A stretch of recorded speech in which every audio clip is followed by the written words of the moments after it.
পার্টিশনটা একদম সোজা থাকার কথা, সেক্ষেত্রে তার পার্টিশনটা এরকম হয়ে গিয়েছে।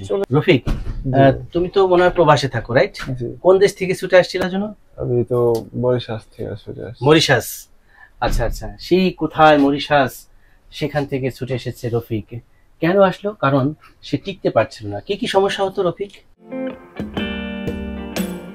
ডক্টর জান্নাত, রফিকুল ইসলাম পেশেন্টের কি অবস্থা? স্যার এখন সে ভালো আছে, কেবিনে আছে। কেবিনে আছে, ওকে। সো ভিউয়ার্স, আমরা কিছুক্ষণ আগে আমার একজন সম্মানিত পেশেন্টস, তার নাম হচ্ছে মিস্টার রফিকুল ইসলাম, তার একটি নাক এবং সাইনাসের সার্জারি সম্পন্ন করেছি। তো আমরা নাকের যে সার্জারিটি করেছি সেটা হচ্ছে সেপ্টোপ্লাস্টি, টার্বিনোপ্লাস্টি এবং সাইনাসের মধ্যে করেছি ফাংশনাল এন্ডোস্কোপিক সাইনাস সার্জারি। তো আমরা এই ধরনের রোগীদের অপারেশন কেন করি ডক্টর জান্নাতুল ফেরদৌস বৃষ্টি? যদি নিঃশ্বাস নিতে সমস্যা হয়, নাক বন্ধ থাকে সব সময়, তারপরে মাথা যদি ভার ভার লাগে, ব্যথা করে সব সময়, ঘুমাতে গেলে শ্বাসকষ্ট হয়, তাহলে সেক্ষেত্রে আমরা এই অপারেশন গুলো করে থাকি স্যার। এক্স্যাক্টলি। আচ্ছা, আমরা মূলত এরকম সমস্যা সম্বলিত পেশেন্টটাকে পেয়েছি যার নাম হচ্ছে রফিকুল ইসলাম, এবং আমরা অপারেশনটি সফলভাবে শেষ করেছি। এবং প্রত্যেকটা পেশেন্টের অপারেশন শেষে আমরা পোস্ট অপারেটিভ ফলো আপ করে থাকি, এবং এই ফলো আপটি প্রথমে আমার রেসিডেন্ট মেডিকেল অফিসার করে, ডাক্তার জান্নাতুল ফেরদৌস বৃষ্টি সহ আমার এখানে 10 জন রেসিডেন্ট মেডিকেল অফিসার রয়েছে, তারা টেক কেয়ার করেন। এরপর আমার অ্যাসোসিয়েট কনসালটেন্টরা ফলো আপ করেন, এবং ফাইনালি আমি চিফ কনসালটেন্ট হিসেবে এখানে কাজ করছি, আমি পেশেন্টের ফলো আপ করি। আসলে অপারেশন করার পর কিন্তু পুরো গেমটা যে রেজাল্ট, এটা কিন্তু আসে টেক কেয়ারের উপর, তাই না ডক্টর জান্নাতুল ফেরদৌস বৃষ্টি?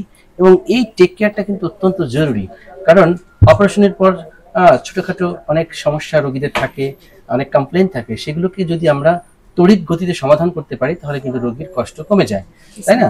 তো এই পেশেন্টটাকে তুমি যখন ফলো আপ করেছো, তার কি কোনো কমপ্লেন ছিল? না স্যার, কোনো কমপ্লেন ছিল না। কোনো কমপ্লেন ছিল না। আচ্ছা, তাহলে আমরা একটু সরাসরি চলে যেতে চাই মিস্টার রফিকুল ইসলামের কাছে। কি অবস্থা রফিক? হ্যাঁ, কি ঘুম কি হয়েছে ঠিক মতন? হ্যাঁ, আচ্ছা, এই মিস্টার রফিকের কথাই আমি বলতেছিলাম।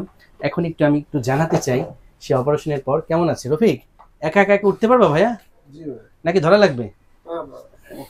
আচ্ছা, ইউ আর ওকে। আচ্ছা, ভেরি গুড। আমরা একটু বলি যে ওর কি হয়েছিল।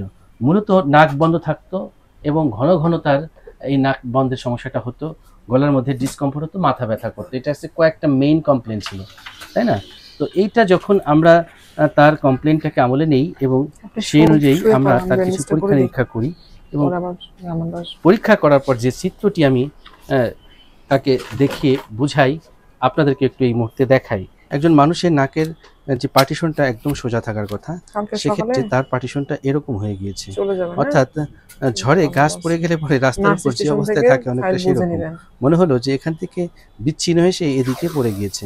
তো আমরা আজকে মূলত তার এই যে পড়ে গিয়েছে, অর্থাৎ তার লেফট সাইডে একদম গ্রস ডিএনএ ছিল, সেটাকে আমরা কারেক্ট করে একদম মাঝখানে এনে দিয়েছি। টার্মিনেটগুলোকে রিডিউস করেছি, অর্থাৎ এখানে টার্বিনোপ্লাস্টি করে স্পেস বাড়িয়েছি, এবং তার ডান পাশে যে সাইনাস, এই সাইনাসের মধ্যে ইনফেকশন ছিল, সাইনোসাইটিস ছিল, সিক্রেশন ছিল, সেগুলোকে আমরা রিমুভ করেছি। রফিক, তুমি তো মনে হয় প্রবাসে থাকো, রাইট? কোন দেশ থেকে ছুটে আসছিল জানো?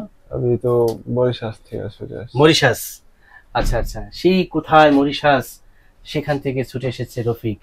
কেন আসলো? কারণ সে টিকতে পারছিল না। কি কি সমস্যা হতো রফিক? ওই জায়গায় মূলত ঠান্ডার সমস্যা, বারে বারে সব সময় ঠান্ডা থাকতো, আর রাতের বেলা ঘুমাইতে পারতাম না, মাথা ব্যথা, আর সব সময় ঠান্ডা লেগেই থাকতো, নাক বন্ধ হয়ে থাকতো, শ্বাসকষ্ট হইতো। আচ্ছা, এই কারণে। আচ্ছা আচ্ছা। অর্থাৎ যে কথা শুরুতেই ডক্টর জান্নাতুল ফেরদৌস বৃষ্টি বলল, যে একটি সেপ্টোপ্লাস্টি এবং এন্ডোস্কোপিক সাইনাস সার্জারি আমরা কখন করি, এই প্রশ্নটা যখন করলাম, সে কিন্তু এই সিমটমগুলোর কথাই বললো, এবং এই সিমটমসগুলোই কিন্তু রফিকের মধ্যে ছিল, এবং যে কারণে সে তার স্বাভাবিক জীবনটাকে লিড করতে পারছিল না বলেই কিন্তু মরিশাস থেকে ছুটে এসেছে বাংলাদেশে, এবং শেষ পর্যন্ত আমার অধীনে চিকিৎসা গ্রহণ করে আজকে আমরা অপারেশনটি শেষ করলাম।